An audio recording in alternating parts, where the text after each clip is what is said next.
Le thème de notre rencontre aujourd'hui est consacré finalement à une partie de l'œuvre de Picasso tout à fait méconnue. Même si Picasso, depuis sa plus tendre enfance, a toujours été passionné par la presse et les médias imprimés, au point très jeune d'avoir créé, avec un de ses amis, 2 journaux d'enfance et journaux consacrés à l'art. D'avoir très tôt collaboré, autant en Espagne qu'en France, à des publications, à la fois des quotidiens, des hebdomadaires, des magazines, des revues, et produits donc pour des médias imprimés. Comme vous le savez aussi, et c'est dans les collections permanentes du musée Picasso, très tôt, au tout début du XXe siècle, dans les premières créations cubistes, il intègre dans ses créations plastiques ou sculpturales le papier journal, le journal, comme un matériau de ses créations. D'ailleurs, Anne Baldassari, conservatrice à l'époque au musée Picasso, avait réalisé une exposition sur ses travaux faits sur l'imprimé politique.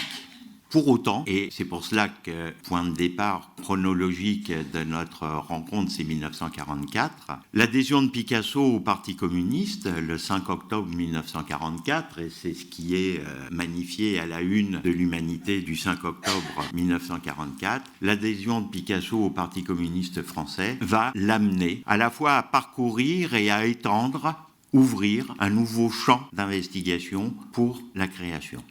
Et en même temps, le citoyen Picasso, non pas qu'il ne s'était jamais engagé dans sa jeunesse, il avait milité, y compris par l'art, pour l'indépendance des Cubains. Il s'était opposé à la colonisation espagnole de Cuba. Il sait, le citoyen a toujours été sensible aux événements du monde. Mais là, il franchit un autre pas qui est celui d'un engagement dans un parti politique. Et donc, nous allons parcourir une partie neuve de l'œuvre de l'artiste qui s'ouvre ce 5 octobre 1944.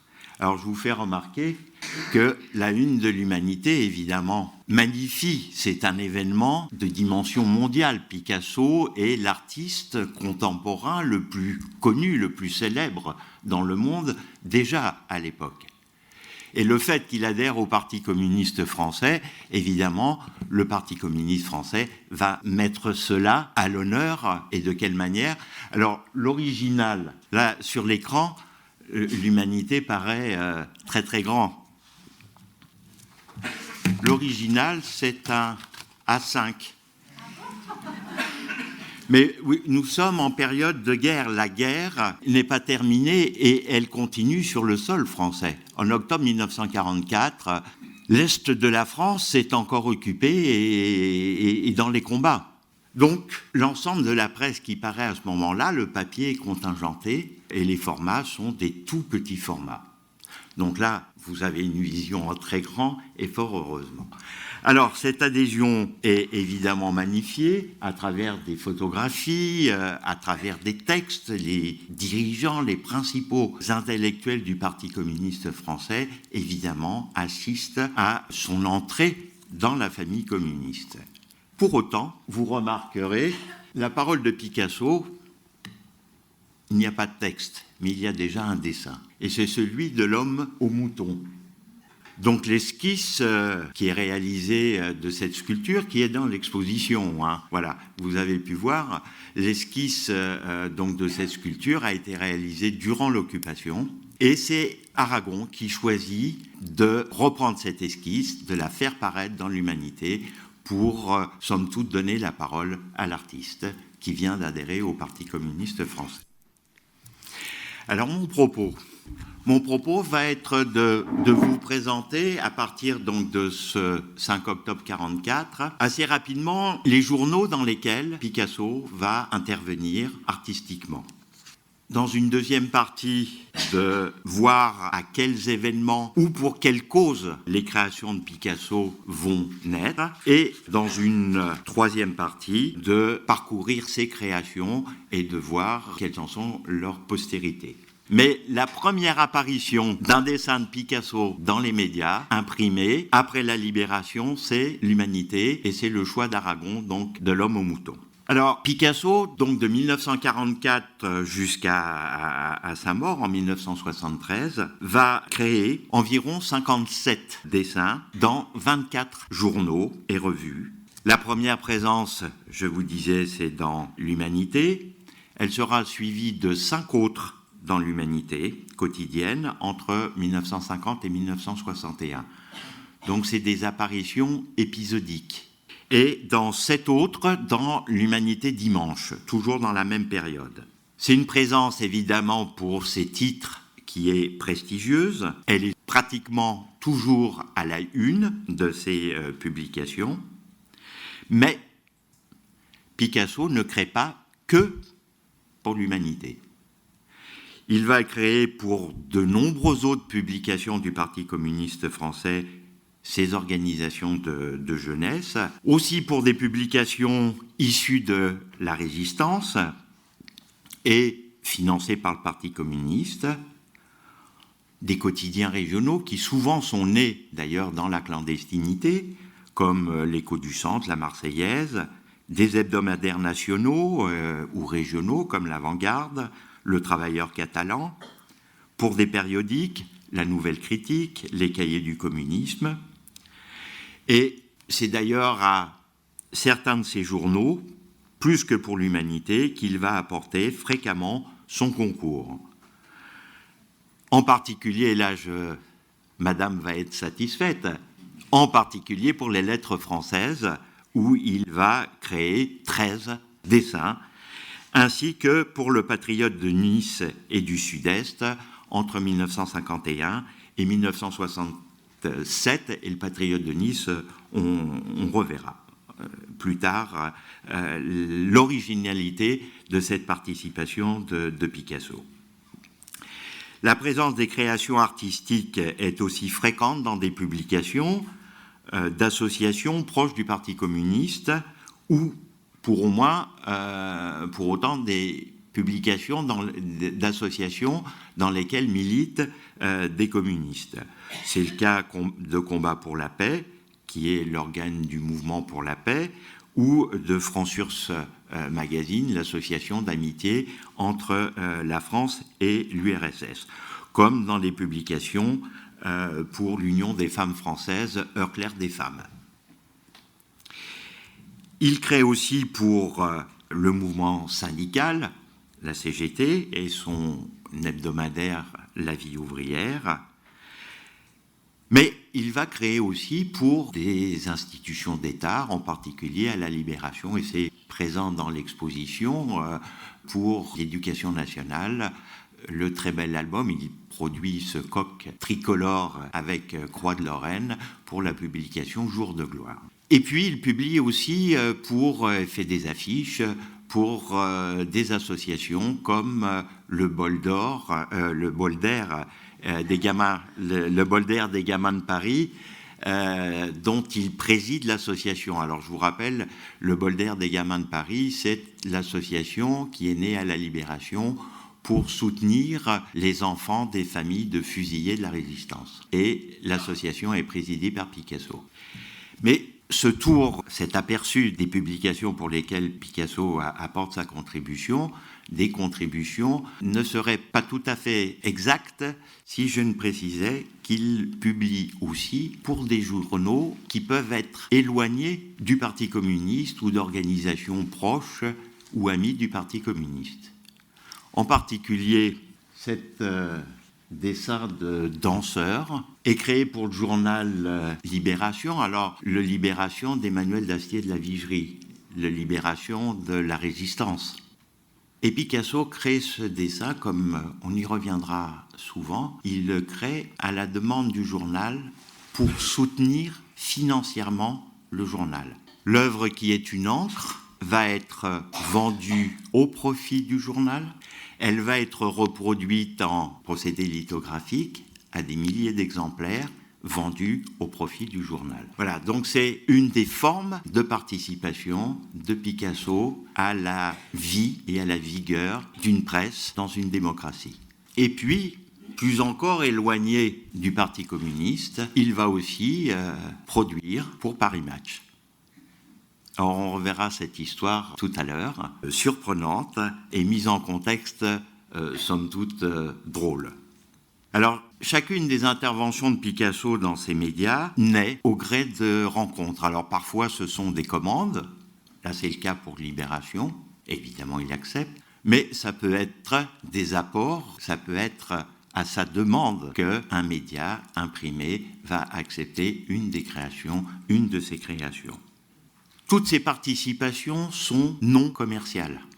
Picasso offre ses dessins, ne demande jamais à être rétribué et, comme je le disais pour Libération, bien souvent accepte que ses créations soient reproduites et diffusées et vendues au profit de l'œuvre et en particulier du journal pour lequel il a créé. Donc les interventions, les relations que Picasso entretient avec la presse, en fait, sont fondées sur la parole, le respect et une sorte de contrat moral qui lui laisse toute liberté de créer à sa manière, à sa guise, avec ses formes, sans intervenir dans la ligne éditoriale du journal, mais sans pour autant que le journal puisse intervenir dans sa forme créative.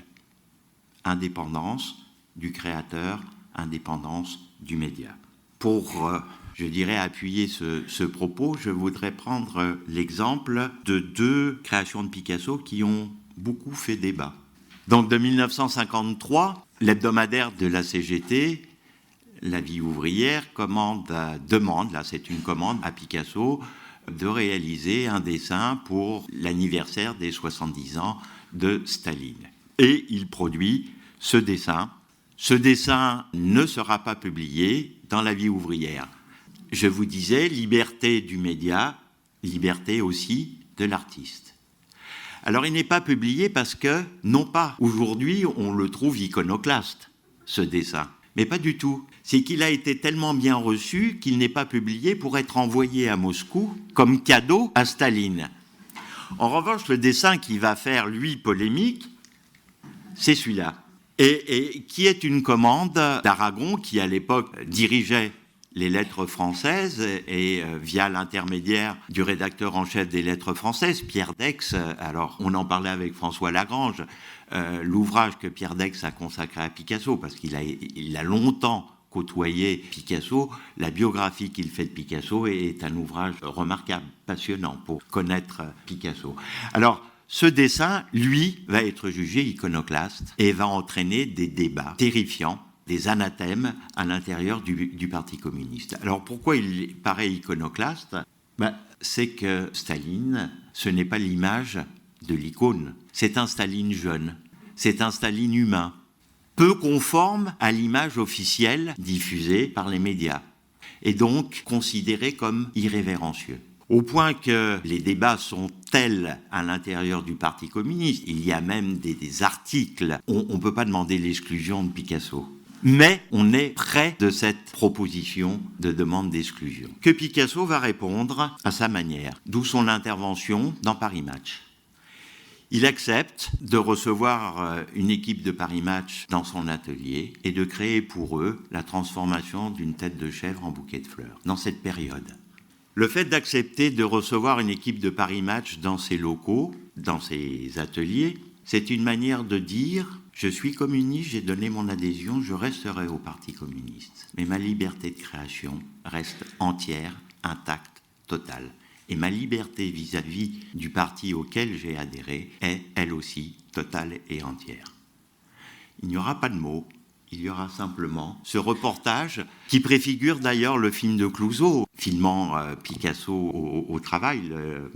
Je cherche le titre, le mystère Picasso, merci. Voilà, c'est la préfiguration de ce film. Donc, manière de répondre, je reste communiste, mais ma liberté de créateur reste totale. Alors, cette liberté, c'est aussi sa liberté de créateur, c'est celle d'un créateur généreux. Tous ceux qui font appel à lui sont satisfaits. Et non seulement sont satisfaits, mais, comme je le disais pour Libération, bien souvent, le créateur va se transformer en mécène. Connaissant les faibles ressources des médias, en particulier des médias du Parti communiste, Picasso va, pour ces médias, préparer l'ensemble du travail. Vous savez, les procédés de reproduction typographique, Picasso prépare tous les films afin que le journal n'ait pas à les faire réaliser. Souvent, Picasso va se rendre dans les imprimeries pour suivre l'impression du journal dans lequel paraît une de ses œuvres. Soutenir les équipes qui produisent. Comme je vous le disais pour Libération, mais c'est vrai pour l'Humanité, c'est vrai pour les Lettres françaises et la plupart des publications, il autorise leur reproduction multiple par lithographie et leur vente au profit du journal. Et nous y reviendrons bien souvent. Alors ça ne va pas être le cas de cette une des Lettres françaises, mais le dessin de Picasso conçu comme étant quasiment toute la une du journal devient une œuvre à part entière. Et Picasso va se prêter au jeu de l'artiste mécène qui, dans des rencontres publiques, va dédicacer la une du journal aux lecteurs qui ont acheté ce journal. C'est-à-dire qu'il va impulser la vente, augmenter les ventes des journaux en y apportant sa caution et bien plus même une signature qui rend la une du journal comme une œuvre authentifiée par l'artiste. Alors, pour quelles causes et quels événements Picasso va créer ? D'abord pour la résistance et la déportation. Le souvenir, la transmission de l'histoire et du souvenir de la résistance et de la déportation. Il va réaliser de très nombreux portraits de combattants résistants, certains vivants presque miraculeusement. C'est le cas de Madeleine Riffaut, qui est encore en vie, combattante parisienne dans les FTP, ou mort en martyr. C'est le cas de Max Barrel, qui animait au sein du mouvement de résistance l'union des cadres et industriels de la résistance, du Front National de la Résistance, on s'entend. Donc l'association, le groupe qui au sein du Front National rassemblait les ingénieurs, les techniciens, les cadres, mais aussi une partie du patronat qui avait choisi la résistance et pas la collaboration. Voilà, donc Max Barrel est arrêté et exécuté. Donc hommage à ces combattants. Je disais aussi déportation. Ce dessin du déporté d'Auschwitz fait la une de l'Humanité dimanche en janvier 1955 pour la célébration du 10e anniversaire de la libération d'Auschwitz. Picasso, lors de voyage en Pologne fin des années 40, avec Pierre Dex, avait découvert, Pierre Dex lui-même résistant et déporté, avait découvert les camps de concentration et Pierre Dex l'avait conduit à Auschwitz et il avait découvert Auschwitz. Et cette découverte d'Auschwitz avait été quelque chose d'inoubliable pour lui. Et évidemment, pour le 10e anniversaire de la libération d'Auschwitz, il propose à l'Humanité ce dessin qui sera la une du journal. Alors là, vous avez ici, qui est présenté d'ailleurs, les deux sont dans l'exposition, le plomb du dessin qui a servi à sa reproduction dans l'Humanité. Et puis aussi, toujours lié à la résistance en France, l'évocation du martyr et des massacres. Et là, évidemment, en 1949, Oradour. Alors vous avez sur cette photo, qui en plus est elle-même une œuvre d'art, c'est une photographie du photographe Willy Ronis, qui paraîtra dans les Lettres françaises. C'est la cérémonie à Oradour. Et au milieu de la foule, vous avez au centre Aragon qui brandit ce portrait réalisé donc dit de l'enfant d'Oradour, réalisé pour la circonstance par Picasso. Pareil, œuvre qui sera offerte là aussi au profit de la transmission de l'histoire et de la mémoire de ce lieu symbolique de la répression de la résistance en France. Autre cause peut-être moins surprenante, c'est celle de l'Espagne. L'exilé qui reste un exilé, puisqu'avant la guerre, la nationalité française lui a été refusée et qu'après-guerre, il a refusé cette proposition qu'on lui faisait de devenir français pour répondre à l'humiliation qui lui avait été faite en 1939. Évidemment, la cause espagnole reste et demeure encore plus vive après la fin de la guerre, parce que, comme tout le monde le sait, l'Espagne est sous le joug du franquisme. Et qu'au Portugal et en Espagne, les régimes fascistes demeurent. Et donc Picasso va militer à sa manière, toujours, comme artiste, à la fois pour soutenir les organisations démocratiques espagnoles, et il le fait en lien avec le gouvernement républicain espagnol en exil, donc les associations qui militent clandestinement en Espagne, celles d'exilés qui militent sur le sol français ou d'autres pays d'Europe, et puis militer pour la libération, l'amnistie, la libération des prisonniers politiques dans les prisons de Franco. Alors cette participation artistique de Picasso est originale. Elle est artistique, je vais vous le montrer. 2 dessins de 2 campagnes pour l'amnistie des prisonniers politiques. On y reviendra. Là aussi, ça marque des évolutions dans le style et les travaux de Picasso. On a des dessins qui sont des épures, des visages stables. Mais son engagement est aussi la militant. Vous avez ici, dans ses archives, ce qu'a rapporté à Londres, en vente chez Sotheby, l'œuvre qu'il avait offerte à ses campagnes pour les exilés antifascistes espagnols et la campagne qu'il a menée auprès de ses amis peintres. Voilà. Et vous avez le produit de la vente chez Sotheby. Donc voilà, la toile de Picasso a rapporté 4100 livres. Et alors regardez les noms: Lursa, Gromer, Survage, François Gillot, Fenosa, Kandinsky, Marquet, Rébérol, Dufy. Voilà. Donc tout ce travail qu'il a fait auprès des artistes pour les mobiliser pour la cause espagnole. Sans compter donc quelques œuvres qui vont être reproduites à des centaines de milliers d'exemplaires, puisque là, par exemple, l'enfant, comme ce visage de femme, sont reproduits en cartes postales qui vont être vendues au profit de la cause des républicains espagnols. Tout autant, 2 autres causes vont le mobiliser. En écho à l'Espagne républicaine, la Grèce, qui, sous la monarchie restaurée, retrouve un régime dictatorial et un certain nombre de combattants de la résistance emprisonnés et exécutés.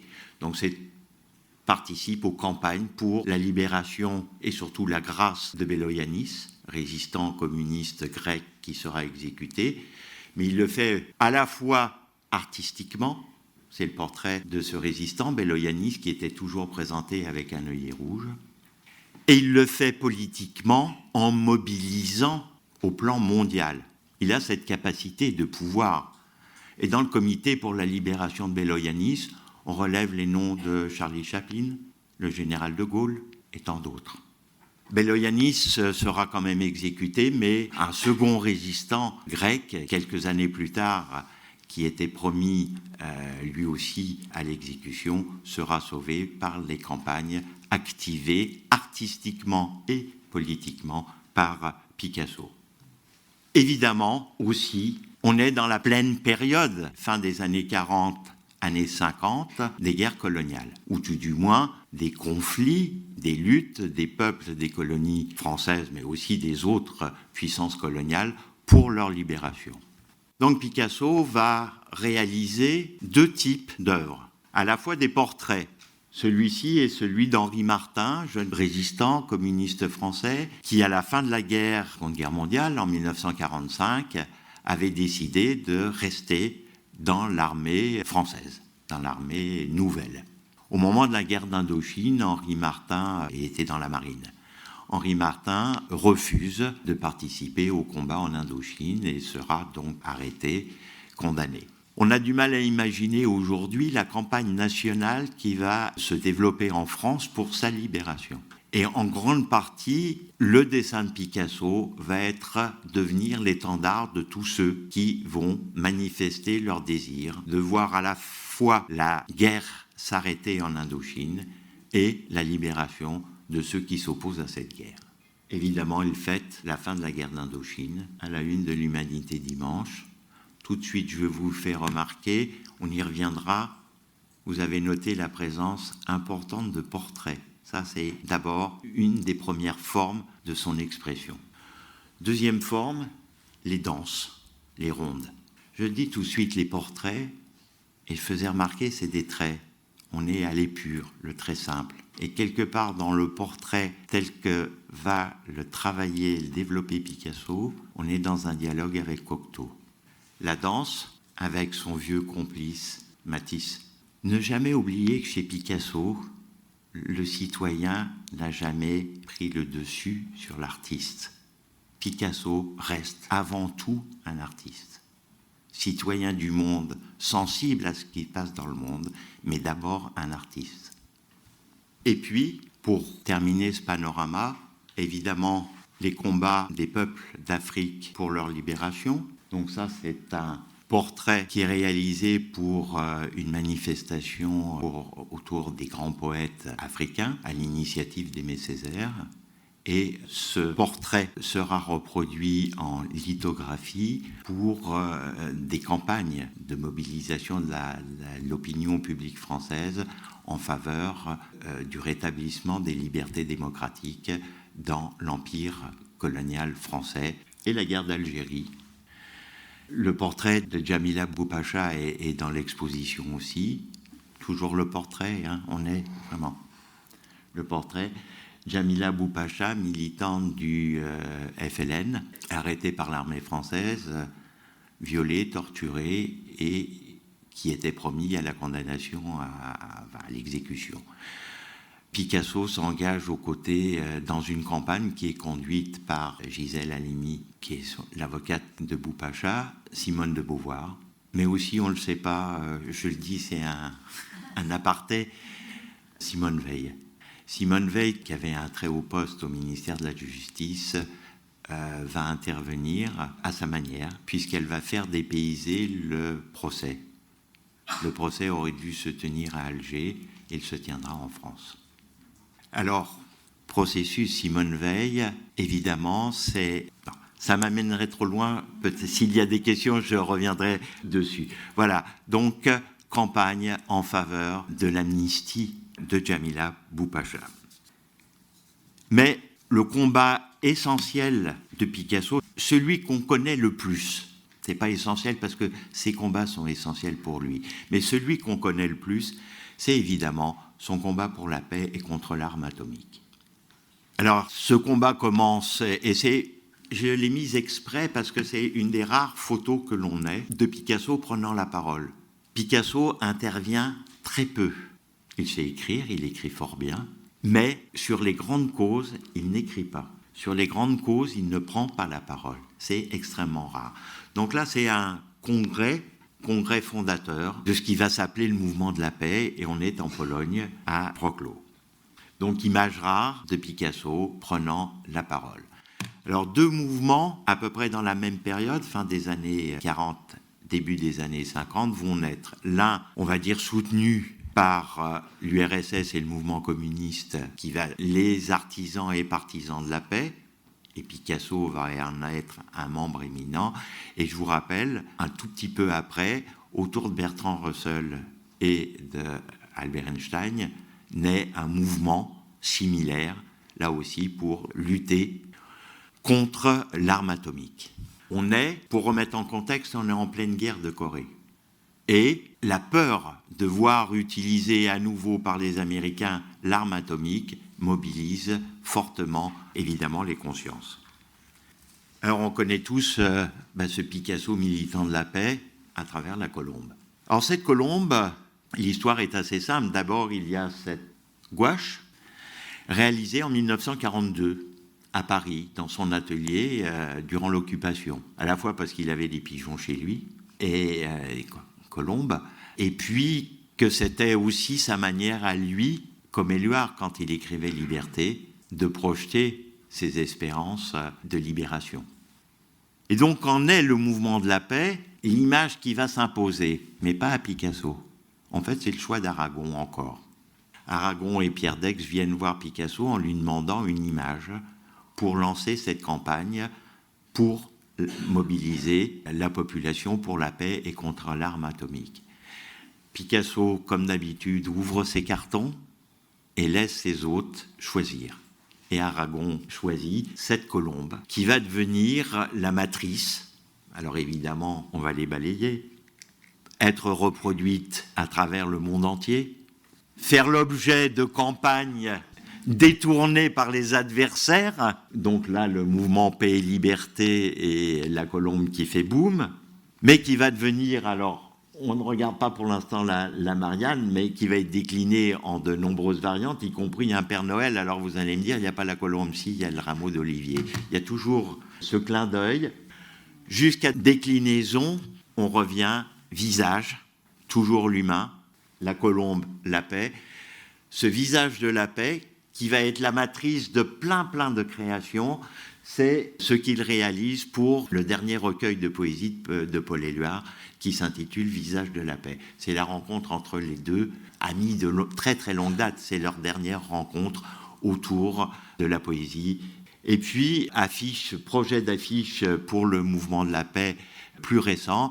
Et là, vous allez, évidemment, vous reconnaissez avec qui il dialogue à travers cette colombe et cet oiseau. Braque et ses oiseaux. Évidemment, le vieux complice dans le cubisme, cet ami. Voilà, colombe de la paix qui va mobiliser très fortement Picasso. J'ouvre une parenthèse. Picasso, là j'ai pas reproduit, va conduire aussi son combat de manière pugnace. Y compris, il est un des militants, avec son ami le poète René Char, contre l'implantation des missiles nucléaires sur le plateau d'Albion. Et pour René Char, il va créer, qui lui est la tête de ce mouvement contre les missiles du plateau d'Albion, va créer là aussi un oiseau de paix pour un recueil poétique. Alors pour autant, Picasso va jamais mêler son art à la propagande de son parti. Il n'intervient que par le dessin.